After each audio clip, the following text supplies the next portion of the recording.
বড় বাজেটের নির্দিষ্ট ঠিকাদারদের কাজ পাইয়ে দিতে কম বাজেটের ঠিকাদারদের বঞ্চিত করার অভিযোগ। এমন অভিযোগ উঠেছে কোচবিহার ১ নং ব্লকের পানিশালা গ্রাম পঞ্চায়েতের বিরুদ্ধে। সমস্যায় পড়েছেন প্রায় ২০ জন কম বাজেটের ঠিকাদার। টেন্ডারে অংশ নিতে হলে বাড়তি কিছু তথ্য চাইছে গ্রাম পঞ্চায়েত, যা কম বাজেটের ঠিকাদারদের কাছে নেই। এমনই স্বজন পোষণের অভিযোগ তুলে পানিশালা গ্রাম পঞ্চায়েতের বিরুদ্ধে এদিন সরব হন ঠিকাদাররা।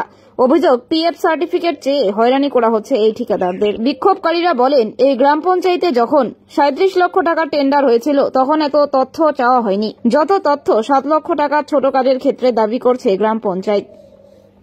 বিক্ষুব্ধ ঠিকাদারদের অভিযোগ, পানিশালা গ্রাম পঞ্চায়েত স্বজন পোষণের জন্য নির্দিষ্ট ঠিকাদারদের কাজ পাইয়ে দিতে ঠিকাদারদের একাংশকে বঞ্চিত করছে।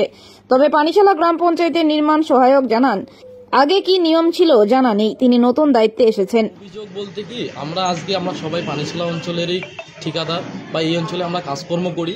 আমাদের অভিযোগ বলতে আজকে টেন্ডারে যে ডকুমেন্টগুলো চাওয়া হয়েছে সে ডকুমেন্টগুলো হয়তো আমাদের কাছে নেই বা আমাদের সেটা বানানো নেই। আমরা ওর জন্য আজকে এনএস বাবু আমাদের প্রতিনিধি যারা আছে অঞ্চলের মধ্যে প্রধান সাহেব, তাদেরকে আমরা লিখিত আকারে জানানো যাইতেছে, বলার জন্য আসছি যে তারা যদি এই পেপারসটা যদি কনসিডার করে, যে কাগজ ডকুমেন্টগুলোর মধ্যে চাওয়া হয়েছে সেই ডকুমেন্টের মধ্যে যদি একটু কনসিডার করে, তাহলে আমরা টেন্ডারের মধ্যে কম্পিটিশন বা আমরা অ্যাটেন্ডেন্সটা করতে পারবো। ওর জন্য আজকে আমরা একটা লিখিত আকারে সেটা জানানোর জন্য আজকে অঞ্চলের মধ্যে হাজির। আর আমাদের কোনো রকম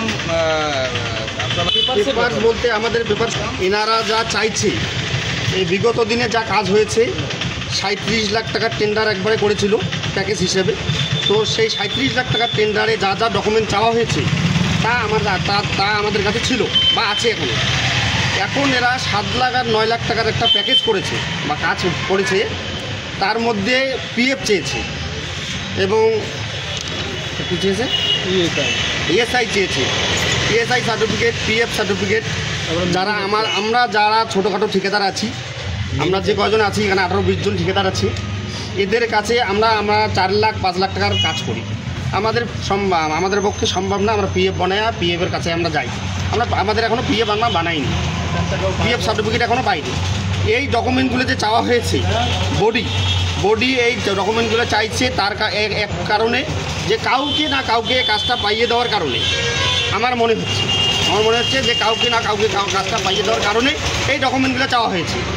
যে ডকুমেন্টগুলো আমাদের কাছে নেই, আমরা যাতে এই টেন্ডারে পার্টিসিপেট করতে না পারি তার জন্য এই ডকুমেন্টগুলো চাওয়া হয়েছে। এর আগে বিগত দিনে যতগুলো টেন্ডার হয়েছে সব কাগজের সাথে এই কাগজ যা টেন্ডার নোটিশ আছে সেই টেন্ডার নোটিশ মিলতেছে না। আগে যা টেন্ডার নোটিশে যা পেপার চেয়েছে তার থেকে এখানে 10টা বা 12টা পেপার বেশি চেয়েছে।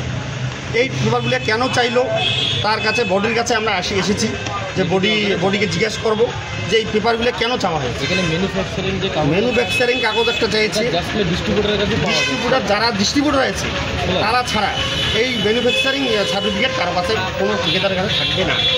এটাও ওনারা চেয়েছে। এইটা কেন চাওয়া হলো, কাউকে কাজটা পাইয়ে দেওয়ার কারণে চাওয়া হলো নাকি আমাদেরকে এই পার্টিসিপেট থেকে বঞ্চিত রাখার জন্য চাওয়া হলো, সেই কথাটা লিখিত আকারে আমরা জানাইলাম। আমার এনএস সাহেব আছে এখানে, এনএস সাহেবের সঙ্গে একটু কথা বলবো, এনএস সাহেবকে জিজ্ঞেস করবো যে এই পেপারটা চাওয়ার যে বডির কারণটা কি, কেন চাইলো। অনিয়মের অভিযোগ আনছে না, অনিয়মের কথা বলতেছি না। অনিয়ম বলতে যে আগের যে টেন্ডারগুলো হয়েছে, যে ৩৭ লাখের টেন্ডার হয়েছে তাতে কোনো পিএফ চাওয়া হয়নি। এখন ৭ লাখ টাকার টেন্ডারে পিএফ চাওয়া হয়েছে।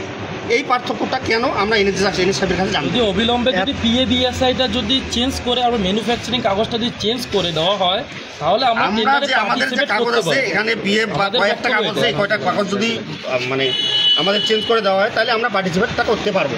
হ্যাঁ, আমি নির্মাণ লাগেনি, কিন্তু আজকে তার থেকেও ছোটো অঙ্কের কাজ হচ্ছে, সেখানে বলছে এর থেকে অনেক বেশি পেপারস লাগে। আগে কী হয়েছে সেটা তো আমি বলতে পারবো না, আমি এখানে রিসেন্ট জয়েন করেছি।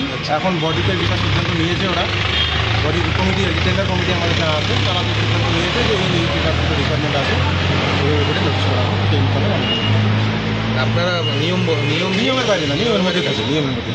এখন ওরা আপত্তি জানিয়েছে, আমি সেটা কনসিডারের জন্য আমি আমার বডিকে আমার জানাবো। বডি যদি সিদ্ধান্ত পরবর্তী দাদা, আপনি আসার পর আপনার নাম কি দায়িত্বে রয়েছে? কাজগুলো হয়েছিল, আপনি তো ছিলেন তখন। দাদা, আপনার নাম কি দায়িত্বে রয়েছে? দিগ্বিজয় রায়। কি দায়িত্বে রয়েছে? নির্মাণ সহায়ক।